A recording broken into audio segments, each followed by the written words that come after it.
안녕하세요. 행복코칭의 서우경입니다.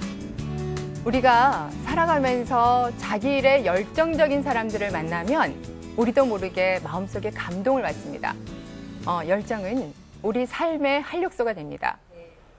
오스트리아의 신경학자이면서 또 로고테라피 학파의 그 선구자 역할을 한 빅터 프랭클이라는 사람이 있습니다. 이 사람은 세계 2차 세계대전 당시에 그 무시무시한 아우슈비츠라고 하는 포로 수용소에 끌려갔다가 살아난 생존자입니다.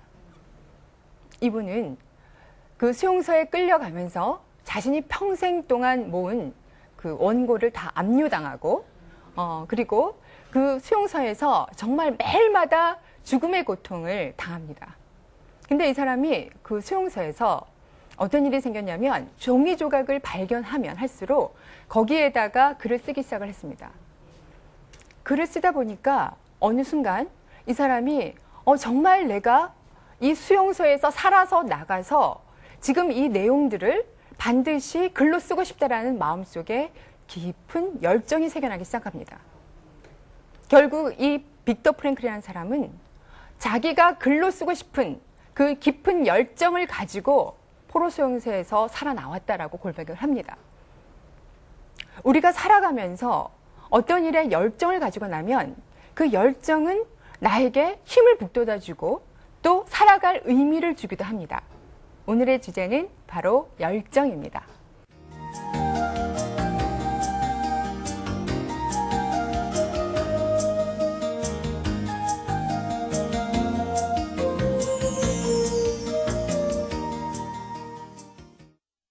그 열정은 어떤 일에 열렬한 애정을 가지고 열심을 다한다라는 뜻을 가지고 있습니다. 열정은 일과 사랑에서 모든 사람들에게 굉장한 기쁨을 주고 또 행복감을 느끼게 해줍니다. 열정을 가진 사람들을 가만히 보면 이 사람들은 모든 일에 있어서 대단히 행복감을 느끼고 어느 곳에 이렇게 몰입되어 있는 듯한 느낌을 갖습니다. 우리 열정적인 그 학생들 한번 생각을 한번 보세요. 학업에 열중이 있는 사람들은 그 아이들은 학업의 학습 태도부터 다릅니다. 자기가 보고 싶어하는 TV 프로그램이 있어도 또 자기가 정말 좋아하는 컴퓨터 게임이 있어도 그것을 자제하고 스스로 공부에 몰입을 합니다. 그리고 또 열정이 있는 사람들, 특히 그 사랑에 빠진 사람들을 한번 가만히 보면 옆에서 그 민망할 정도로 두 사람은 서로에 대해서 관심을 갖고 열중합니다. 그렇죠? 네. 네, 우리도 지금 다 결혼 생활을 했는데 우리 남편하고 또 우리 아내하고 결혼할 그 당시에 서로에 대해서 깊은 열정과 애정을 가졌기 때문에 결혼 생활을 할 수 있습니다. 네. 그렇죠? 네. 네. 그 로마의 장군 안토니우스가 그 클레오파트라하고 사랑을 할 때 이야기입니다. 이 이집트의 여왕 클레오파트라는 그 로마의 막강한 정치력을 가지고 있는 안토니우스를 붙들어 놓기 위해서 사랑의 미러를 요구했다고 하는데 그 당시에 클레오파트라가 안토니우스에게 이런 것을 부탁을 했다고 합니다. 당신이 나를 사랑하나요? 나를 사랑한다면 얼마나 사랑하는지 말해주세요 라고 얘기를 했다고 합니다. 그러자 안토니우스가 대답하기를 얼마나 사랑하느냐고요? 저울질할 수 있는 사랑이라면 그것은 빈약한 사랑이라오 라고 대답을 했다고 합니다. 네. 내가 당신을 너무나 사랑하기 때문에 사랑을 도저히 저울질할 수 없다. 잴 수 없다. 이것은 정말 깊이 있게 사랑했기 때문에 그런 고백을 할 수 있었다고 합니다. 우리가 살아가면서 누군가를 열렬히 사랑하면 정말 모든 것을 주어도 아끼지 않는 그런 마음이 생기죠. 그리고 그 사람에 대해서 굉장한 관심을 가지게 됩니다. 우리가 크리스찬으로 살아가면서 상대방에게 관심을 가지면 영혼 구원에 대한 열정이 생겨나고 우리가 영혼을 품는 사랑, 영혼 사랑이라고 얘기하는데 정말 영혼에 대한 깊은 관심으로 전도의 열정이 생깁니다. 그렇죠? 예. 우리 코칭에서는 정말 상대방을 향한 영혼에 대한 사랑을 품을 수 있는 기법이 하나 있어요. 그것이 뭐냐고 하면 캘리브레이션이라고 하는 기법이에요. 이제 캘리브레이션은 관찰식별이라고 하는 용어인데 이건 이제 뭐냐면 영어의 사전적인 의미로는 자아 저울 등의 눈금이나 교정을 의미하고 있지만 코칭에서는 관찰 식별이라는 의미를 가지고 있어요. 이건 이제 무슨 말이냐면 실제로 관찰해서 구별되는 것을 특징을 발견하는 것을 의미를 포함하고 있어요. 쉽게 말하면 상대방과 보다 친밀한 라포를 형성하기 위해서 상대방의 동작이나 호흡 정도를 주의 깊게 관찰해서 상대방의 마음 상태를 읽어내는 기법을 말을 하고 있어요. 캘리브레이션, 관찰 식별이라고 하는 것은 상대방의 마음을 보다 쉽게 파악해내는 것, 읽어내는 거예요. 지난번에 우리가 말에 의사소통을 하는 데 있어서 말의 기능은 7%라고 했어요. 나머지 비언어적인 93%가 의사소통에서 굉장히 중요하다라는 얘기를 했습니다. 이 캘리브레이션은 비언어적인 93%의 비언어적인 상태들을 파악해내는 거예요. 예를 들면 어떤 것들이 있어요? 우리가 쉽게 말하면 상대방이 말을 하지 않아도 알 수 있는 것들. 그것을 보고 알 수 있는 것들이 어떤 것들이 있어요? 상대방의 호흡 정도. 그렇죠? 갑자기 한숨을 쉰다거나 숨을 가쁘게 쉰다거나 또 몸의 동작이 갑자기 제스처가 막 많아진다거나 말을 하는데 전혀 움직이지 않고 한다거나 몸 동작 알 수 있죠. 그 다음에 얼굴 표정을 보면 이 사람이 기분 좋은 상태인지 기분 나쁜 상태인지를 알 수가 있어요. 얼굴 표정이나 또 색깔, 그렇죠? 얼굴 색깔이 갑자기 어떤 얘기를 했을 때 굉장히 이게 그구스름해지고 빨개지는 우리 청소년 아이들한테 그런 얘기를 하죠. 아이들한테 너 누구 좋아하는구나. 그러면 아이들이 아니에요. 막 그러면서 방어를 하면서 얼굴이 빨개지는 그런 일들 많이 있잖아요. 그리고 음의 고조. 갑자기 얘기를 하다가 이 사람이 갑자기 잘 얘기하다가 어떤 상황에 대해서 얘기를 하는데 또 어떤 사람에 대해서 얘기를 하는데 목소리 톤이 갑자기 막 높아지고 있어요. 그러면 거기에서 우리는 단서를 잡아내고 있어요. 상대방의 마음 상태가 어떤지를 그 사람의 마음 상태를 찾아낼 수 있다는 거예요. 그렇죠? 우리가 상대방의 비언어적인 것들을 보고 그 사람이 어떻다라고 파악을 하는 데 있어서 이것은 상대방의 마음 상태를 보다 잘 이해하기 위해서 우리는 상대방의 모든 행동들을 주의 깊게 살펴봅니다. 근데 이 주의 깊게 살펴볼 때 상대방의 유추 행동을 보고 주의 깊게 살펴보면 그 사람 마음 상태를 잘 읽어볼 수가 있어요. 여기서 말하는 유추 행동이라는 것은 무엇인가? 상대방에게 보이는 것, 들리는 것, 또 느끼는 것, 냄새 맡는 것 등을 통해서 상대방에 대해서 미리 추측해보는 행동을 유추행동이라 그래요. 우리가 상대방에 대해서 실제로 보이는 것이 어떤 것들이 있어요. 조금 전에도 잠깐 얘기했지만 이 사람의 근육 정도, 긴장의 정도가 어떤지 얼굴 표정을 보면 알 수가 있잖아요. 보이는 걸 가지고 우리가 파악할 수 있는 것들이 있단 말이죠. 얘기를 하는데 입을 삐쩍삐쩍거린다거나 그렇죠? 말을 하는데 얼굴이 긴장이 돼가지고 전혀 안면 근육이 움직이지 않고 있다 그러면 상대방이 지금 나한테 굉장히 긴장하고 있구나. 입을 삐쩍거리면 뭔가 불만이 있구나. 알 수 있다라는 거예요. 소리도 마찬가지죠. 우리가 화났을 때 어떤 소리를 내나요? 아마 본인들이 성도님들이 우리가 화났을 때 상대방하고 얘기했을 때 열이 났을 때 어떤 식으로 얘기를 해요? 목소리 톤이 어때요? 높아지잖아요. 음이 높아져요. 그리고 말 빠르기는 어때요? 막 빨라져요. 지금 실제로 어떠세요? 막 말이 빠르죠? 막 급하게 막. 그래갖고 실제로 막 말이 빨라지면 실수도 막 하게 되죠. 그렇죠? 그리고 또 우리가 냄새 맡는 것이 있어요. 이거 냄새 맡는 걸로 어떻게 파악을 해요? 파악을 할 수 있죠.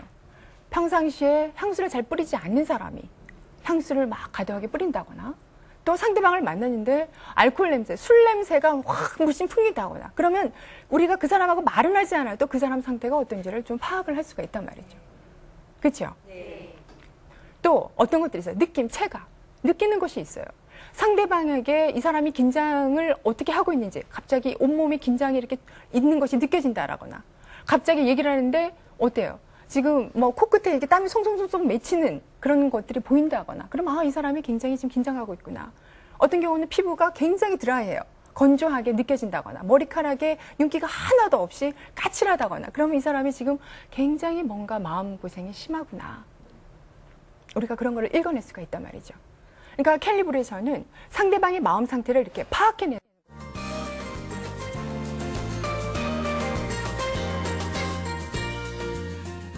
우리가 그 코칭에서 우리가 이제 그 많은 사람들하고 상대를 하다 보면 실제로 누군가를 코칭 세션에서는 믿어주고 지지해줄 때 정말 코칭이 잘 이루어지고 있어요.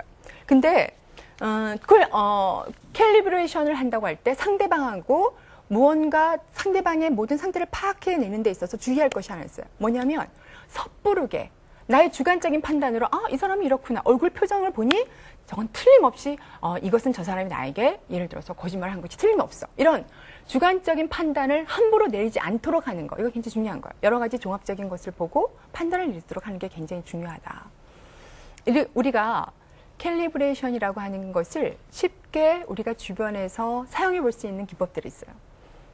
우리가 한번 생각을 해보세요. 여기에 이제 두 사람이 한조가 돼서 코칭 이제 실제 연습을 할 때는 한조가 돼서 사용을 하는데 예를 들어서 좋아하는 사람, 싫어하는 사람 이렇게 정해주고 실제로 눈을 감고 이 사람이 좋아하는 사람을 생각하게 한다고 했을 때 이 사람의 얼굴 표정이 어떤지를 한번 보는 거예요. 우리가 한번 다 눈을 감고 지금 나에게 가장 즐거움을 주는 사람이 누구지? 내가 가장 좋아하는 사람이 누구지?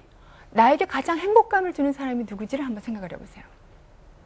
지금 제 얘기를 들으면서 또 시청을 하시는 방청분들도 같이 한번 생각을 해보세요. 내 옆에 있는 배우자, 우리 자녀, 아니면 나의 친구, 아니면 나의 이웃, 누군가가 내가 이 사람을 생각하면 난 참 행복해져, 기뻐, 이런 사람이 있다 한번 생각을 해보시기 바랍니다. 그 사람을 생각했을 때 내 몸에서 어떤 변화들이 일어나고 있는지 그것을 곰곰이 한번 느껴보시기 바라는 거야. 우리가 좋은 사람을 생각하며 눈을 감고 이 사람이 지금 좋은 사람을 생각하는구나 알 수 있을까요? 없을까요? 있어요. 얼굴 행복감이 눈을 감고 말을 하지 않아도 알 수가 있어요. 근데 우리에게 피해를 준 사람이라든가 싫어하는 사람들을 보면 어때요? 그쵸? 얼굴이 긴장이 되고 특히 남자분들 코칭 그 임상에서 실제 하다 보면 눈을 감고 싫어하는 사람을 한번 떠올려 보라고 그러면 이분들은 굉장히 이렇게 분노감을 입을 이렇게 꽉 다물고 여기 옆에를 보면 이렇게 꽉 힘이 들어간 것을 느낄 수가 있어요. 또 어떤 분들은 주먹을 꽉 쥔다거나 입을 다문다거나 이런 거를 통해서 이 사람이 어떤 상황인지를 알 수가 있다라는 거야. 그러니까 그것을 이 사람이 정말로 마음 상태가 어떤지를 이제 파악을 해내는 것을 말합니다. 열정은 우리 신앙생활에 활력을 줍니다. 열정을 가지고 있는 사람들의 공통적인 특성들을 보면 어떤가요? 막 적극적인 자세를 가지고 일을 하죠. 근데 우리가 신앙생활을 하면서 열정이 있으면 뭐예요? 막 새벽 기도도 가고 수요예배도 참석하고 금요 철화도 가고 막 그런 열정이 막 뿜어져 나오잖아요. 근데 우리가 실제로 신앙생활을 하면서 열정이 없는 사람들을 보면 어떤가요? 매사 부정적이고 다 귀찮아요. 그렇죠? 사람들 만나는 것도 싫고 또 누군가가 또 나에 대해서 뭐라 하든 그런 평가에 대해서 민감해지고 매사 소극적이고 또 낙심하고 디프레스돼서 누워있거나 그렇죠? 어떤 의욕을 가지기가 너무 힘들어요. 코칭에서는 열정을 갖는 방법이 몇 가지가 있어요. 그 가운데 이제 3가지를 제가 소개를 해드리겠습니다. 열정을 갖는 첫 번째 방법은 실제로 자신이 좋아하는, 자신을 열중하게 하는 것이 무엇인가를 찾는 거예요.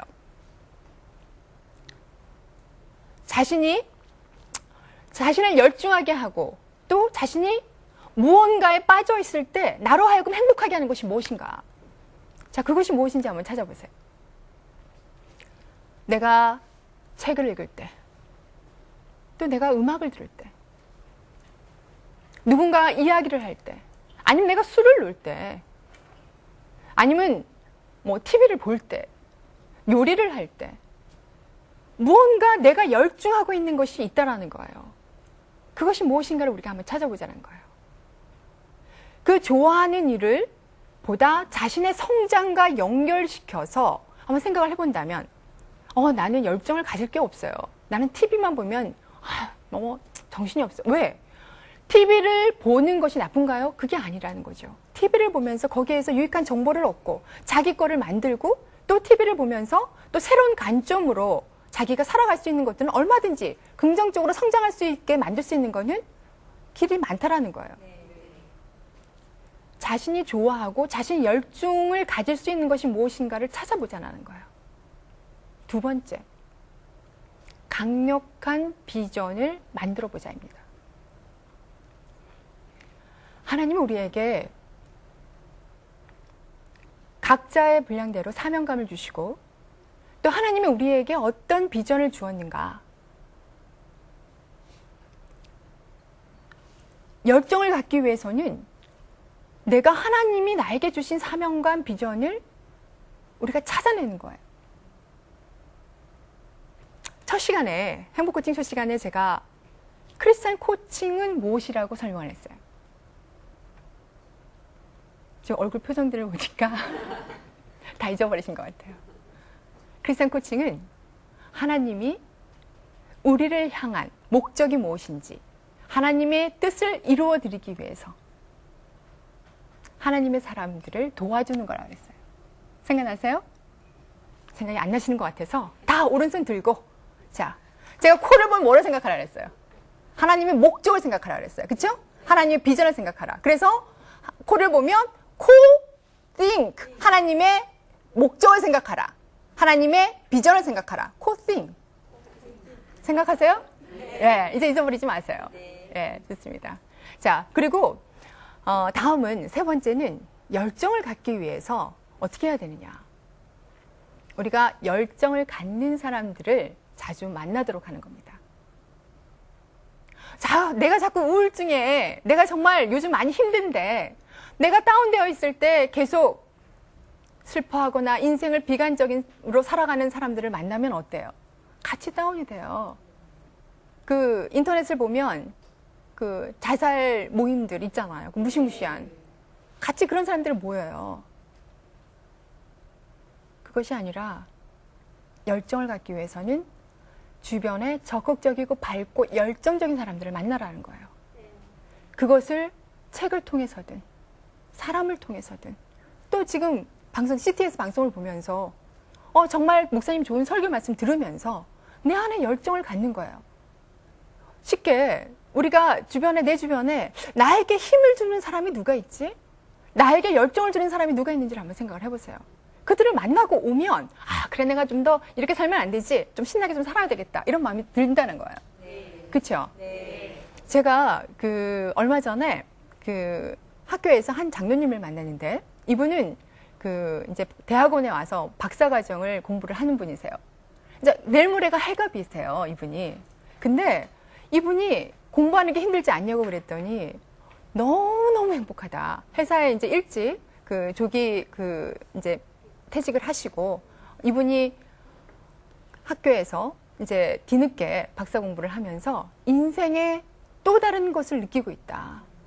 너무 행복하다라는 거예요. 그러면서 지금 공부하면서 뭐 어떤 책도 보고 어떤 원서도 보고 막 이렇게 자랑을 하시면서 얘기를 하시는데, 제가 그분을 보면서, 그래, 내가 접은 나이에 해갑을 맞았을 때 뭔가 새로운 일을 도전하고도 저렇게 신나서 얘기할 수 있는 저런 희망을 그분을 통해서 보게 된 것이 제가 너무나 감사했어요. 정말 나이는 숫자에 불과하다는 말이 그분을 보면서 제가 깨달았어요.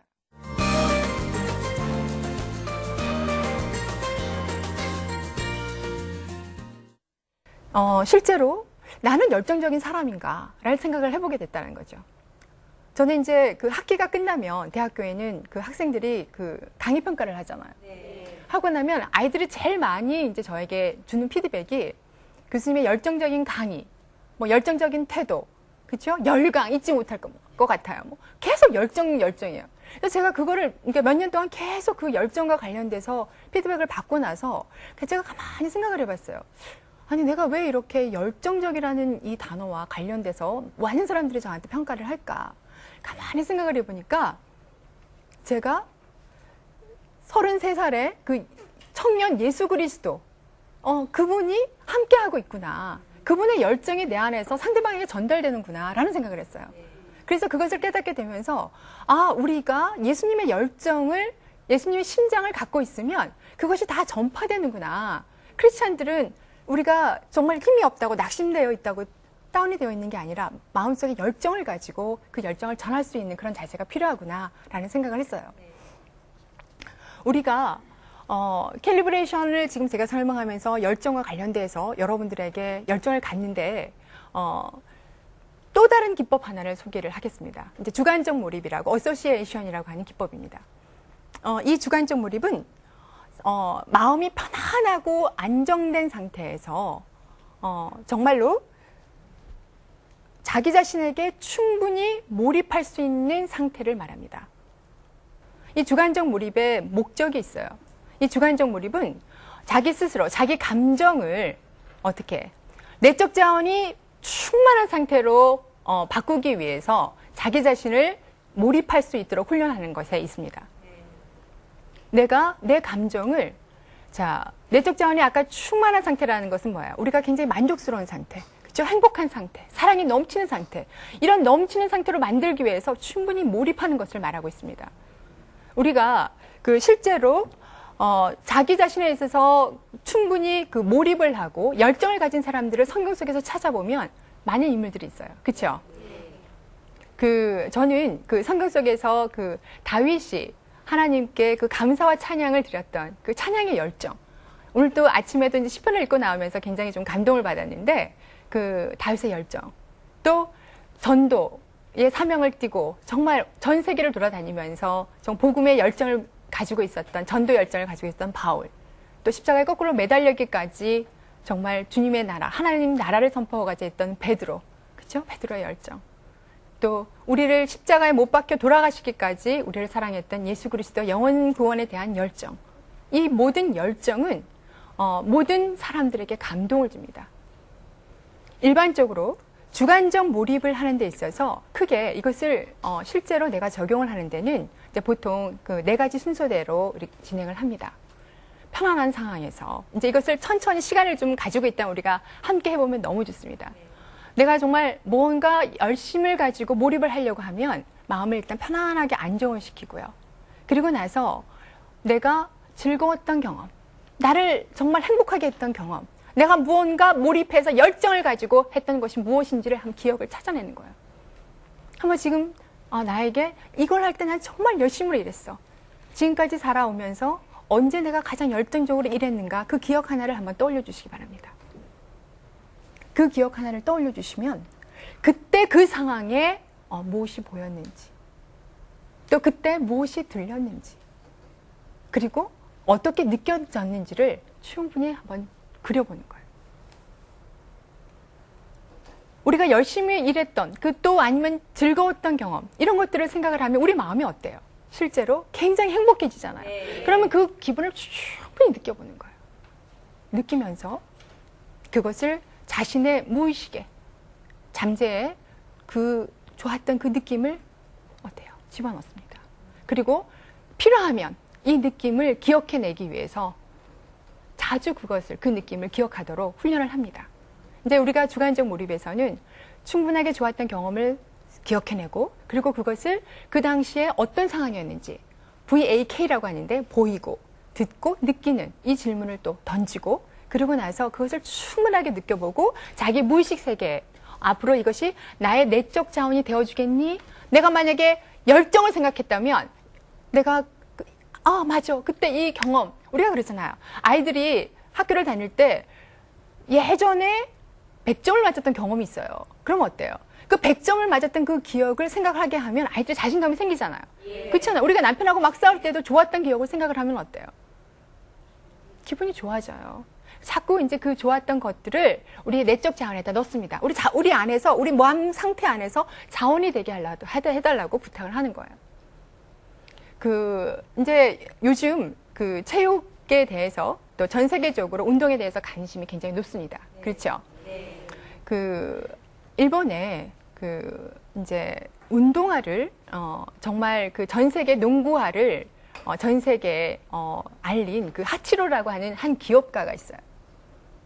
이 하치로는 농구화를 만드는 데 있어서 굉장히 열정을 가졌어요. 이분이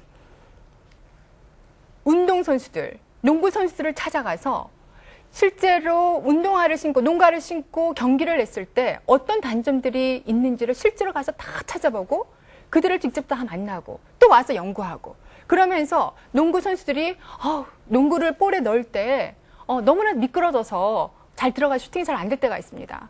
뭐 그런 단점들을 다 끄집어가서 계속 연구에 결국은 이분이 농가를 계속 생각을 하다 보니까 기가 막힌 아이디어 하나를 떠올렸어요. 그게 뭐냐면 오징어 아시죠? 오징어에 보면 오징어 문어 같은 거 보면 그 흙반 있죠. 이렇게 빨판 같은 거. 이렇게 동글동글한 거. 그걸 딱 생각을 해낸 거예요. 농구화의 밑바닥에 오징어의 흙반을 달아두면 실제로 미끄러지지 않지 않을까. 그것을 생각을 해서 실제로 시험을 해서 만들어 보니까 정말로 선수들이 그 농구화 때문에 미끄러지는 일이 전혀 없었다라는 거예요. 그래서 그것이 데이트를 쳐서 전 세계적으로 농구화 밑에 이제 흙바니를 달린 농구화를 만드는데 결정적인 역할을 했다고 합니다.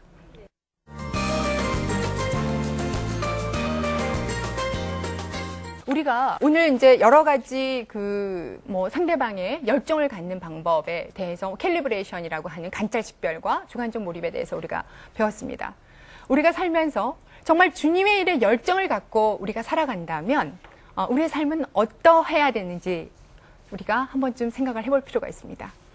저와 여러분이 앞으로 주님의 일을 감당하는 데 있어서 하나님이 우리에게 주신 사명대로 열정을 가지고 주의 일을 정말 열심히 해서 주의 나라를 확장하는 데 귀한 도구로 쓰임받기를 바라면서 오늘 행복 코칭 이 시간 이것으로 마무리하겠습니다. 감사합니다.